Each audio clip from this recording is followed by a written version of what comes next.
This episode of The Gamer and the Noob is brought to you by The Switchbit. Check out The Switchbit on YouTube for gaming, music, and more. I can game with you, play when we want to. I can game with you, the gamer and the noob. I can play with you, game when we want to. I can play with you, the gamer and the noob. Hi. Okay. You ready to start? I'm ready. Okay.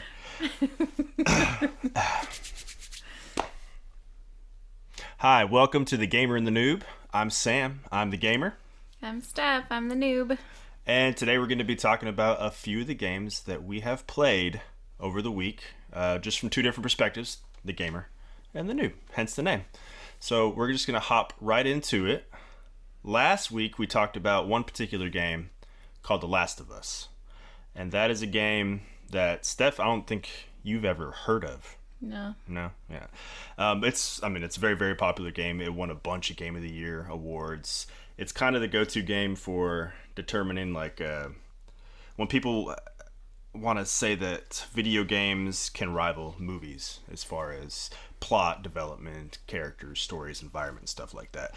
So I talked last week about how that first 20 minutes or so was kind of like a game changer, I think, for the video game world and people understanding that, yes, there can be this really deep narrative. So I'll let you play the first 20 minutes of that, and I kind of want to hear your opinions about it. What you were expecting going into it, and then kind of what you got.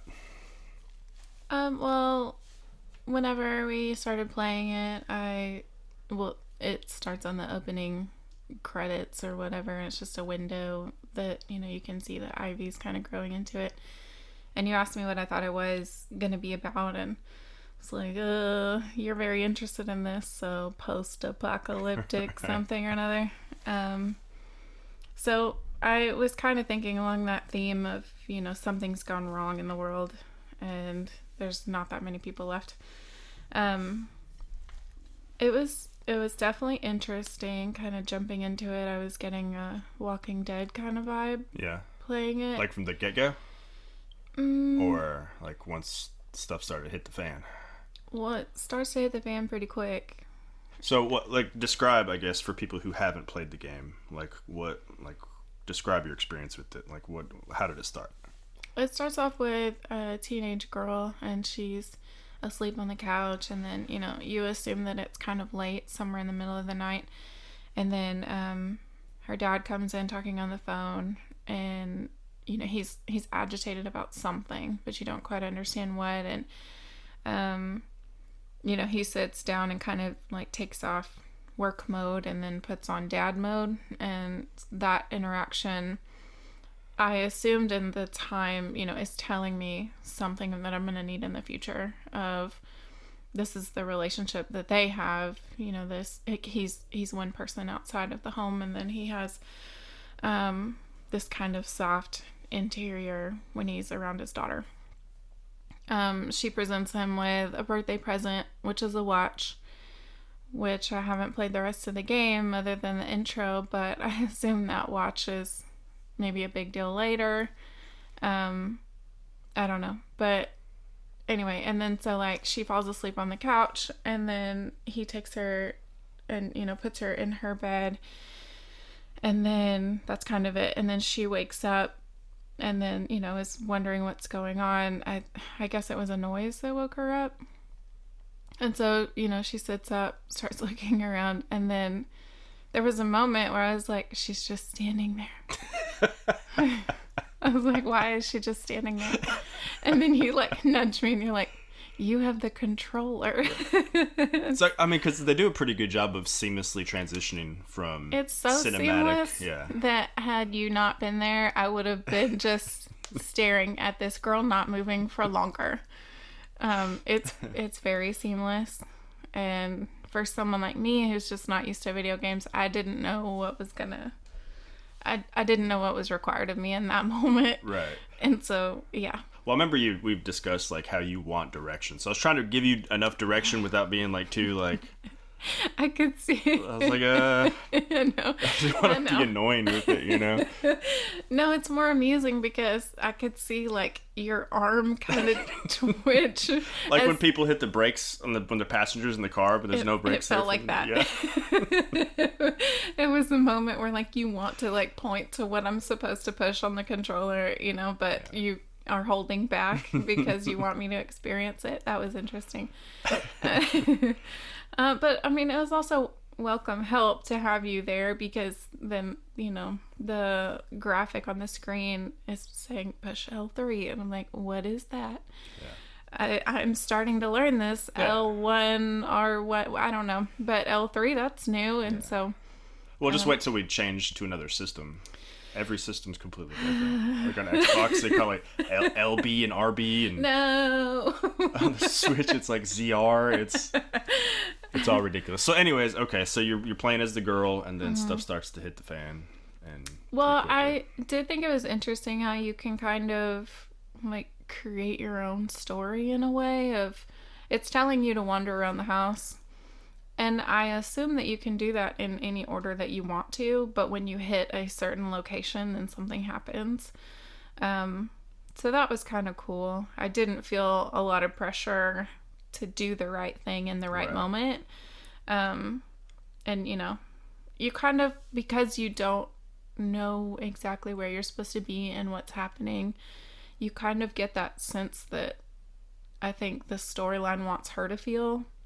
Right. Of like, I really am confused. I really don't know what's going on. So I can kind of relate to her in this moment. It's dark. It's the middle of the night. Things are blowing up outside the window. Like, and she's looking for her dad the whole time. So that's kind of one of the reasons I wanted you to play it instead of watching me play it. Because when you're controlling it, you're actually experiencing it, you know, a little bit more of that anxiety of like, I don't know what's going to, you know, happen next, or if I'm going the right way, or I'm trying to find somebody. You know, there's this completely different thing when you're watching it. So, and that's a good thing about. I think a lot of video games in general have moved towards this trend, but Naughty Dog does it really well. Where you could have just went straight to the objective. You know, you don't know where the objective is. It encourages you to walk around and try to see what's going on.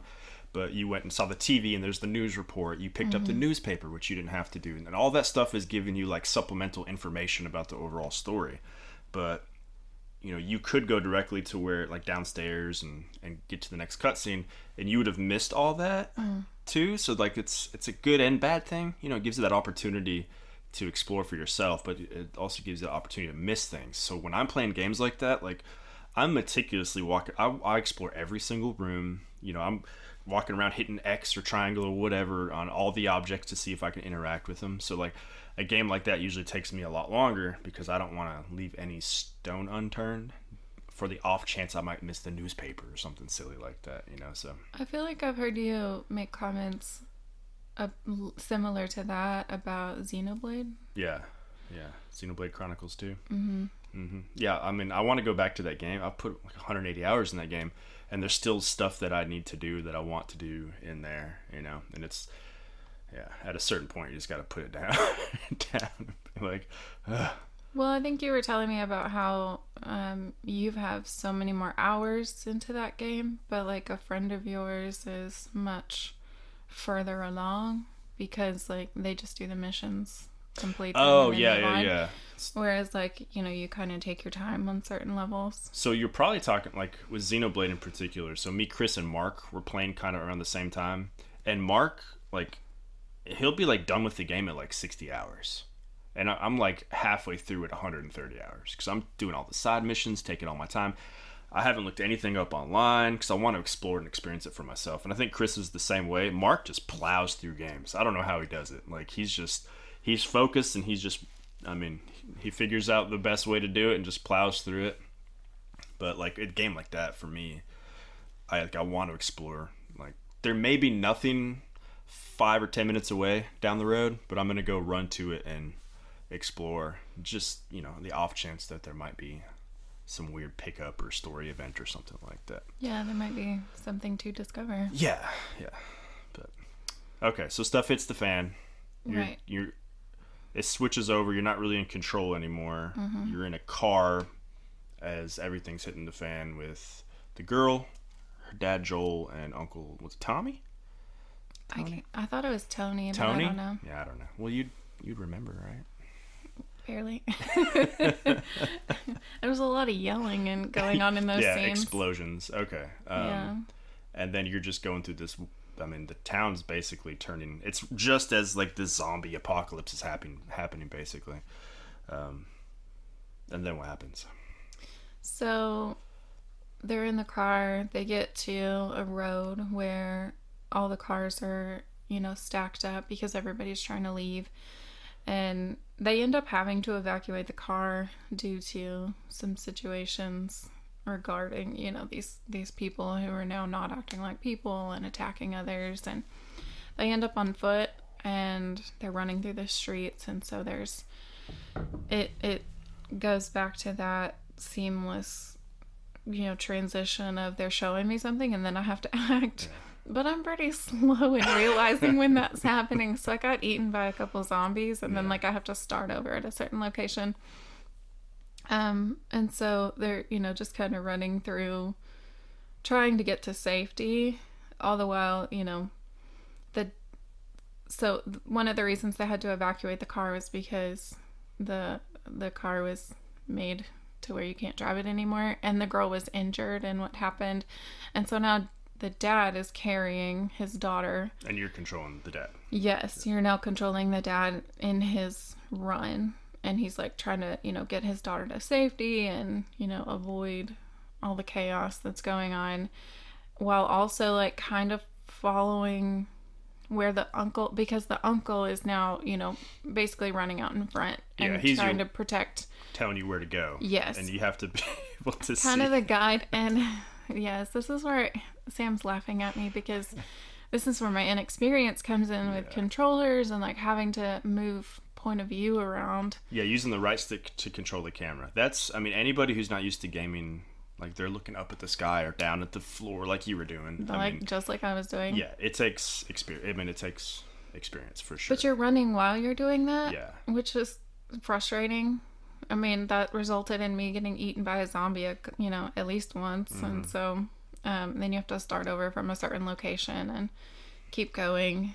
And they get to a point where you don't see the uncle anymore because he tells you to run ahead. You're kind of like in a grassy area, and then it goes back to a scene, and there's, what is that, like a National Guard or like a police officer or something? I don't know. Yeah. Government official. Yeah, some kind of government guy, and he's telling you to stop and, pointing a gun at you. And the dad tries to explain, like, we're just trying to get to safety. We're not infected, whatever. And so it seems as if that soldier is trying to radio in information and get the okay for them to pass. And he's given an order that he then kind of questions, but he eventually says okay. And then he shoots at the dad and the girl. They fall to the ground. Well, but the dad turned his body to protect the girl. I don't know if you noticed that. Yes. But I mean, like, anybody getting shot at, like, it just happens so fast, And also the way the camera angles are, you can't exactly tell what just happened.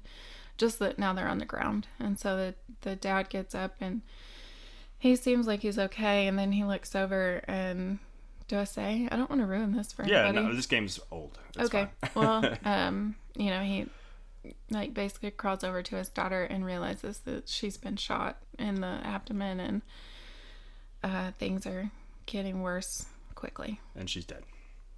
Yeah, she dies. Yeah, and then fast forward 20 years later. And that's it. So that's the opening part that I wanted you to see. So did you feel emotion there? Like you would, like in a movie? Similar as to a movie? Yeah. I don't think so. No. But I can see why other people would, who are way more competent at, video games and handling a controller would. So if your mind wasn't preoccupied with properly controlling it or feeling like you're not doing the right thing or whatever, and you were able to kind of be more in the experience, you'd have more emotion. Correct. Okay. Yeah, because I was just struggling to point the camera in the correct angle and, making sure that I was actually moving when I was supposed to be and things like that. It was moving, but it was, there wasn't a ton of, like, build-up. As you have to fill in a lot of blanks. Yeah. Between, assuming that they have a close relationship. It never talks about mom, so you kind of have to assume that she's not in the picture for whatever reason, and that the dad and the daughter are closer than what you have previously been presented with. So they offer pretty quick without a whole lot of build up, so it's hard to build an emotional thing. Which is kind of why, like, okay, why did they choose for it to be his birthday? Why did it choose for her to give him a watch? Why this? And so I'm just trying to, like, add all that up to make more of this relationship, because it obviously means something to him when she dies, like it should to any father. But, I'm wondering, like, because they focused on this and because you control the girl at the beginning, I think that was a specific point to give you some attachment to her. Right. And she's a likable girl. She's, funny or whatever. But there isn't a whole lot of time spent. You think way more about this than I do. Like, all that, the birthday stuff, the gift, I never even gave thought to that. Like, I've never beat the game. Like I said, I've played through it like halfway twice. So then it's just why weird. did you have an emotional response then? Because all those things would kind of build up to me to have a response, have a connection. I don't know. I mean, just like, in a movie, something like that happens pretty quickly.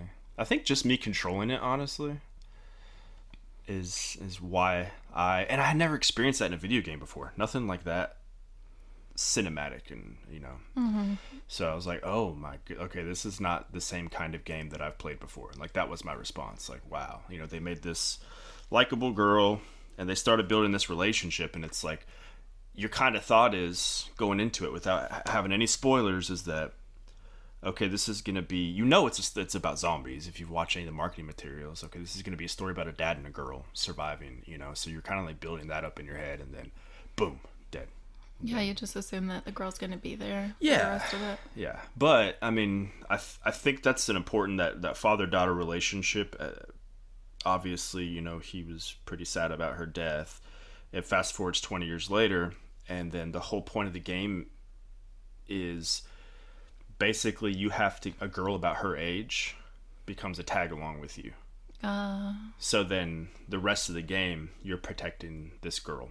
And there's something important about this girl. That's the point that I'm at right now. You walked in this morning, I was playing it. This girl you're supposed to smuggle out of the city, basically. You don't even realize the cargo is a girl. But she has a lot of importance. But you kind of then build this father-daughter relationship with this girl, so I see. it's kind of, there's purpose for that build up in the beginning. It's not just for climactic effect, I think. Well, that's kind of what I assumed, because it was so quick, but they established, these very specific known things. I just assumed that all of it's important. Yeah, probably somewhere down the line. Yeah.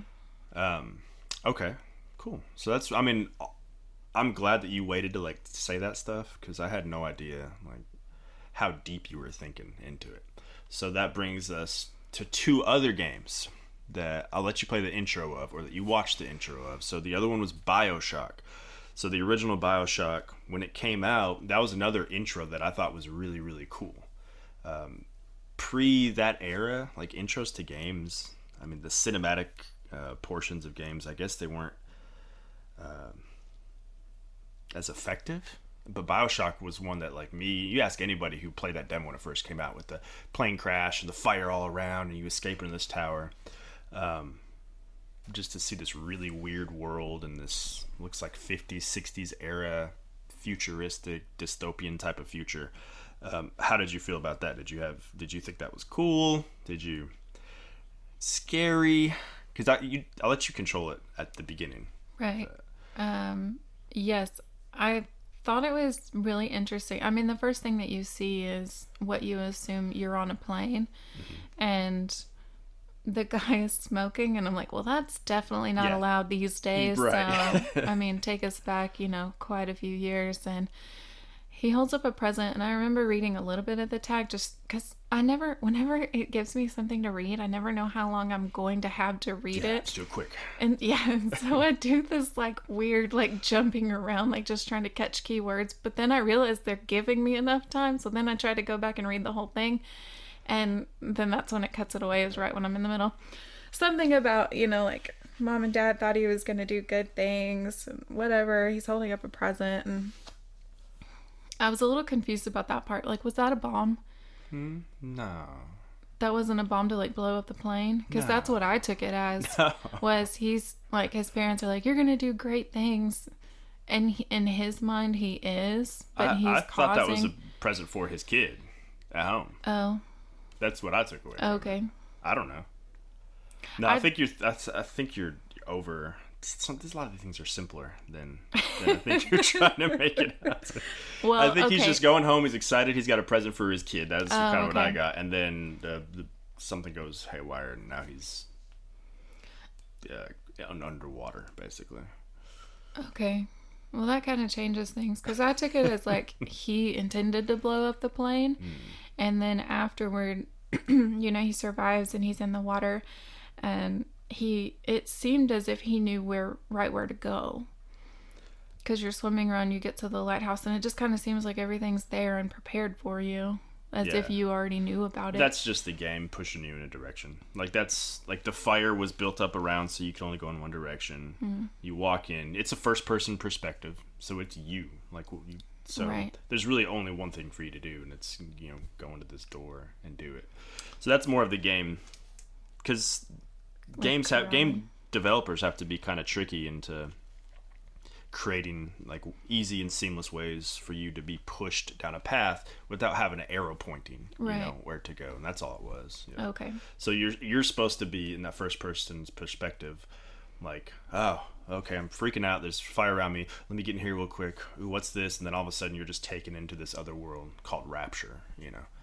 Which is super cool, by the way. Like, I mean, that brings me back to like daydreams that I used to have as a kid, of just like cities underwater, wildlife just swimming through the buildings kind of thing. Like, there's something about that just really makes me excited. Really? And like, I mean, I used to just really, imagine things like that all the time. And so that I thought was super cool. There was a moment that it kind of took me out of it, because I was like, how do they get that much electricity to work underwater without frying everything? Yeah, so you had to suspend your disbelief in reality.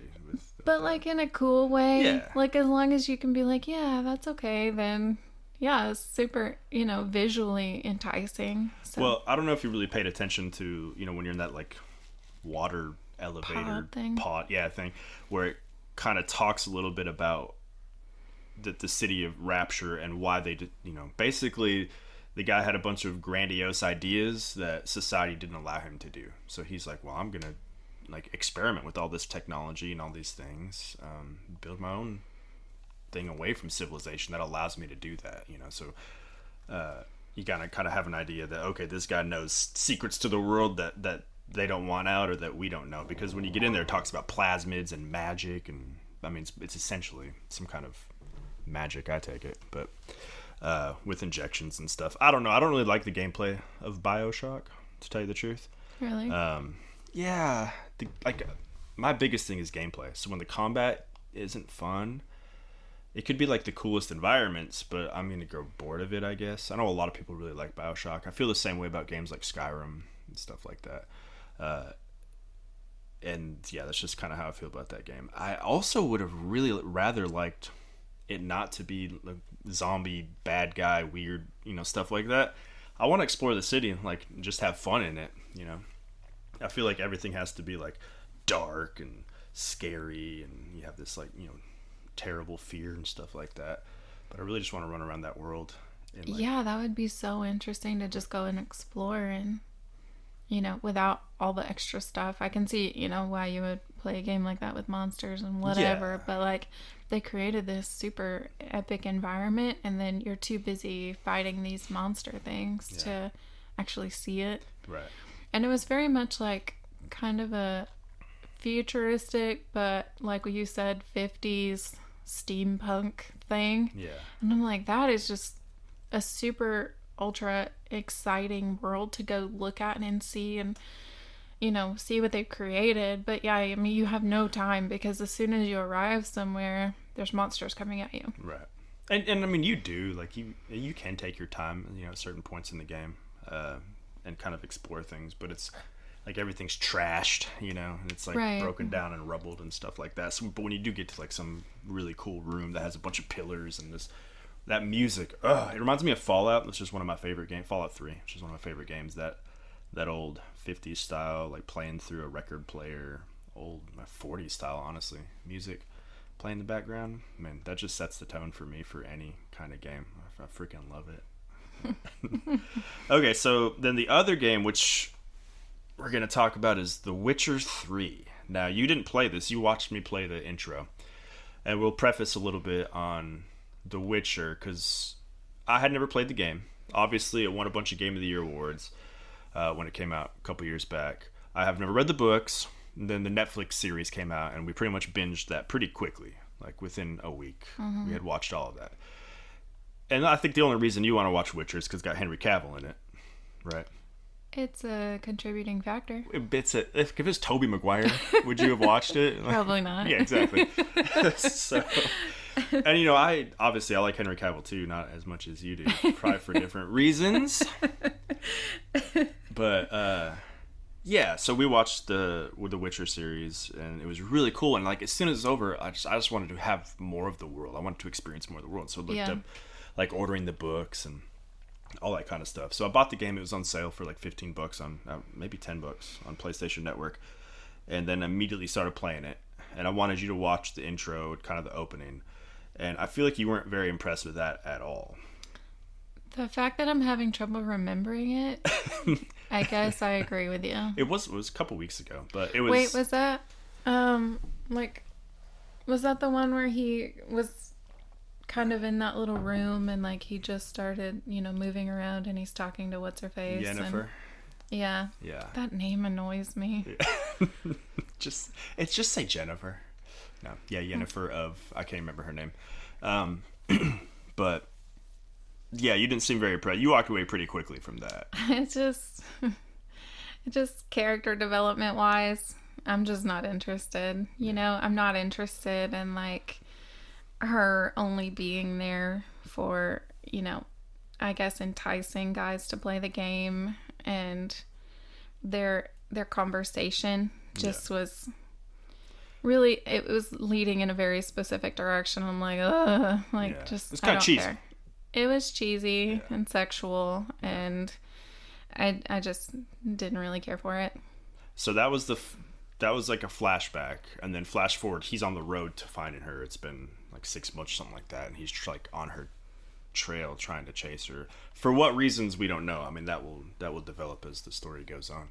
And I'm playing that a little bit too to kind of feel into it. But the game, compared to Last of Us, like it's clunky. I mean, I don't know if you could tell when I was playing it. Yeah, for sure. Like the way he's walking and turning. I mean, it's a very clunky feeling game. It's as if an action figure is trying to act out a movie. Yeah, there you go. Okay. I think so. Naughty Dog, Last of Us, and Uncharted, all those games, like they have real actors. They have sets that they play in, and they have real actors with balls all over their body. So everything that you see in the game, that's somebody acted that out. Mm-hmm. But if you take a game like Witcher, they just have like little wireframe guys that they're modeling with their computers, I'm sure. Yeah. And you can tell the difference. You can tell. Yeah. But you know, Last of Us is a very like specific driven game. You go from point A to point B throughout the game. You can explore a little bit, but Witcher's a huge open world game, and there's so much to do. So, you know, obviously they can't plan every specific movement that you're gonna do, you know, in Witcher. So it kind of has to be that way. But still, for me, it takes me right out. Like when there's all these bugs and glitches, and there's like a horse halfway through a fence, and you're like characters like jicking out trying to like open a door. You know, all that stuff pulls me out of it. So it's hard for me to get into a game like Witcher. But you know, it's getting easier for me with that. So it's more like a production company is trying to decide where they want to put their money because it can't go everywhere.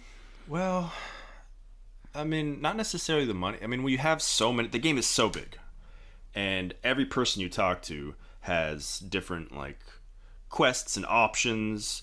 So you could play the game and you talk to the first person and you say this, and it opens up like another quest line, and I say this and it opens up another quest line. It's so hard to figure out and do quality assurance and bug testing on those kind of games. So you see those huge open world games have a lot of those kind of what looks like less quality. I mean it is less quality, but it's so hard for them to like figure out every conceivable action that somebody could take. So you just kind of got to deal with it. And hopefully, I don't know. That's one of the reasons I don't really get into those games too much. Do you remember those Goosebumps books where you had to like build your own story kind of thing? R.L. Stein's Choose Your Own Adventure type games or books? Yeah. Yeah. I didn't do the Goosebumps, but I used to love Choose Your Own Adventures. Yeah, you like start it and then you have to make a choice and like skip to page 42 Yeah. and then you skip to page 106. Right. And like I was interested in that for a little bit, but then I was like, what are all the other options that I'm not choosing? Like, Yeah. I want to do all those too. But there's so many that, like, you can't, and I would end up losing interest. So you would definitely not lose interest in games like The Witcher or one of the games out, Fallout. It's one of my favorite games ever. It's very much like that. The Skyrim or the Elder Scrolls series. There's a lot where you're just not going to get it all because you But make then I feel like I'm missing out. Right. But it's all about creating your own adventure, and then when you talk to I want somebody all else, the adventures. well, in Oblivion there was this time, this is an Elder Scrolls game, it's got similar kind of idea of huge open world choose your own adventure type thing, and like I entered this painted world. I somehow entered a painting, and within this painting it was like different graphical style, and your weapon was like paint thinner, and you had to like attack these creatures because the painter had got lost in that painted world. And I remember like talking with other people about that, like, oh yeah, I followed this quest line, it brought me to this painting. Like they had no idea what I was talking about. Really? Yeah, and because they had like developed the Assassin's Guild, and that's what they were doing. Like they Wow. were sneaking through people's houses, and so completely different stories. And that's kind of the cool thing too. Like, ooh, like I want to do that. How do I do that? So I'm starting to get that feeling a little bit from Wizards Unite. that Oh, game. the Harry Potter. Yeah, because you have to choose what kind of path you're gonna go for. So right in the beginning, you have to choose whether you want to be a professor or an auror or something to do with magical beasts. Yeah. I chose professor, but I'm wondering what like everybody else is doing, and by achieving all these different things in the game, you become more powerful as your role. Right.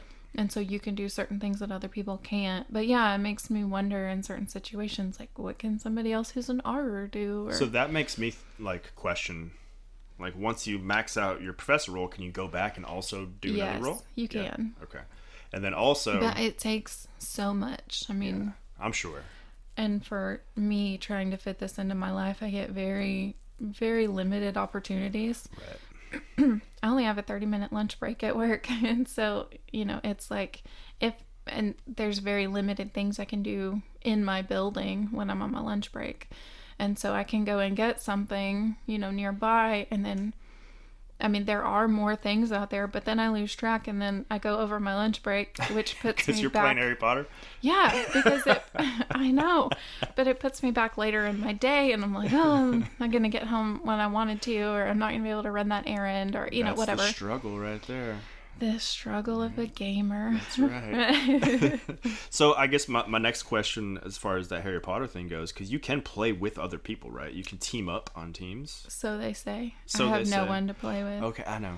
I'll get there. I need a new phone. My phone is so old I can't play it. So, yeah. That's what happens when you get an off-brand phone. It's a Samsung JV. It's a Samsung nobody's ever heard of. You can't even buy cases for it. Yeah. Okay. Anyways, but having that, like, I really like games where you have to play your specific role, and playing with other people, you're valuable to them is either like a support role. So like Final Fantasy XI is a game that I played a lot with Chris. You've heard me talk about it probably ad nauseum.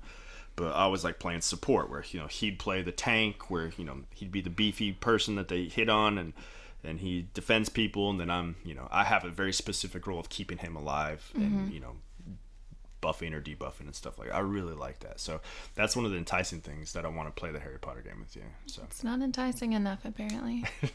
It's been about a year. well, but you didn't play it for a while. You just picked it back up. You played it for a little bit, and then you put it down, and now you've picked it back up. And Yeah. yeah. Well, you know, life and stuff. Yeah. But really the cool thing in that, there was like 6 months that I hadn't played it. Right. And I guess from summer to now, there's a big change already of just events, you know? Yeah. Like before, I was having to wait a couple months for, or I maybe not, maybe it just felt like that, but a while in order to get to the next event. And during events, you can do special things. You're looking for certain things. There, you know, there are aspects of the game that are not available at any other time. And now, I mean, I just finished one a week ago, and now there's a different one going on, and then another week there's going to be a different one. Oh, okay, cool. And so, like, it's constantly, you know, providing you with new experiences. So that's a motivating factor to play. And that's a good thing about those free-to-play games that I found. Like playing Asphalt, Dauntless, Warframe, is they're always evolving.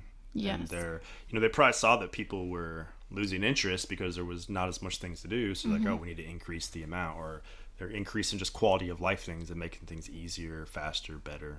Well, when I started playing it, it was like straight out of the gate right after it was released. Right. And so I think they were also still trying to build the world a little bit. Yeah. But like right now, or I guess for Valentine's Day, they did a thing where you get to flesh out a storyline about Professor McGonagall. Oh, cool. And you get to, like, as you collect things, you get little bitty information tips about, like, her past, her love, her, you know, all the things that, like, it's never touched on in the books or and the it's all movies. canon, right? Yes. That's cool. And so, because, you know, if you're on Pottermore or whatever, you know that she was married at one time, but that's kind of all you know. But as you collect these things, it gives you, you know, little bits of information about her past. That's really cool. And with her being, you know, such a closed off person, you know, emotionally, or like her personal life, I mean, that's really enticing to be like, oh my gosh, okay, let's find out more. Right. That's a motivating factor right there for me, or for, I mean, Harry Potter fans, is just fleshing out the world more, Yeah. getting more information that you know is coming from the same source that wrote the books. Right. You know? And a week ago it was Dumbledore, and so, like, you know, his past is obviously interesting. Right. Yeah, that's one thing that keeps me coming back to that game. That's cool. A week ago I was like fighting dragons and stuff, and, you know, now like there's not any dragons around anymore because I have to wait till the next event. And so I don't know, I just think that's really cool. That is cool. All right, so I need to get a new phone. We've been saying that for a while. Yeah, I know. Okay, so out of those 3 games that we played, Witcher, Bioshock, and Last of Us, which one would you be most likely to play yourself? The Last of Us. Why? It just seemed less clunky. It seemed like it had more interesting storyline, timeline. It seemed like it was more engaging. And I'm a really big book reader for all of those plot points and storylines and interest and, you know, things like that. And so that one just seemed like it kind of grabbed me more. Yeah. Bioshock was, the world was more interesting to me than what I was supposed to do in the world. Yeah. If that makes any sense. Definitely. And The Witcher, I'm just like, I'll just wait for the next season on Netflix. Or read the books. Maybe. Well, the game series takes place like years after the books, and That's pretty obvious based on the little girl. Yeah. And we won't, just in case people don't want spoilers, we won't say much about that. But it's not actually like the developers created that. Like, it's not from the same guy who wrote the book. Is my take on it. Like, he's not even super thrilled that there are video games. He's kind of like, you know, I'd rather you just read the books than watch the Netflix or That play would the make games. me so angry if I was an author. If you were making butt tons of money. No, because it would be something I would care about, you know? I don't it's think like, it's... I wouldn't want to hand over the reins to my world to anybody, you know? If I was an author and they were going to make a movie about it, I'd be like, listen, I'm going to be there and I'm going to have executive choice You'd on be things. like J.K. Rowling. I would be the worst to work with. You know, because like they would pick an actor and I'm like, you're saying that line wrong, do it again. I would be the worst. Yeah, so maybe don't write any books then. Yeah, I'll work on that. Or maybe you do. I don't know. Okay, so you play Last of Us. I think it's a good choice. That's me too. And which game do you think is the oldest, and which game do you think is the newest? Oh. Just based on what you saw. I feel like you've told me The Witcher is pretty recent, but just based on kind of how it worked, I don't know. I guess I'd put Bioshock as the earliest, The Witcher, and then The Last of Us, just based on, you know, graphics and how it plays and things like that. Right. Yeah. So the Last of Us is it's like 7 years old now. 8 years old, or 6 or 7 years old. It came out on the PlayStation 3, actually. We're playing the PlayStation 4 Pro because it's been remastered, but even then, that was out like 4 or 5 years ago. The Witcher came out a couple years ago, 2 or 3 years ago, and the Witcher was actually made for current gen systems. So I kind of thought like The Last of Us seems more recent, just because the production quality, the graphics, and everything like that than the Witcher. So, I agree with that. But you nailed it on Bioshock. Yeah. Sweet. Yeah. That was like 2006 or 7, maybe. I mean, it was on Xbox 360. That's the Xbox 360 game. That's old. That's an old one. But you can kind of tell. Don't say that's old, because then that makes me feel old. I feel old too. Yeah. They're talking about like we were watching Survivor last night, and it's like the 40th season, and it's like this oh was my gosh. 20 years ago. Like, what? I used to watch this in high school. Yeah, let's not talk about that. Or they'll say like it's 30-year anniversary of like Metroid or whatever. Like, oh my goodness. I liked your comment last night of like, oh, Jeff looks older. He does. And then I went and looked in the mirror, and I was like, I'm gonna be quiet. I mean, I think he looks pretty good for, you know, how much time he spent in the sun. No kidding. Goodness gracious. All right, cool. Well, next week we're going to talk about VR. I want to talk about this week, but I also want to really talk about this. So we need to pick the VR back up. But I really want to delve some more into VR and get your... I think because that's an experience that's new to me and new to you, I think we'll have maybe the same opinions and experiences on it from different viewpoints, you know, because I'm going to relate it to certain things. And so I really want to have a discussion about that. But that'll be next week because we got to go. Yeah. Yeah. Okay. Well, that's it for today. Happy hunting, everybody. Check us out on the Switch Bit on YouTube. I think this should be available now on Stitcher, Podbean, iTunes, and Google Play, and then everything else is associated with iTunes and stuff by searching the Switch Bit. If you have any trouble, please comment so that we know like where you can't see it or what issues you might have. Anyways, bye. Bye. I can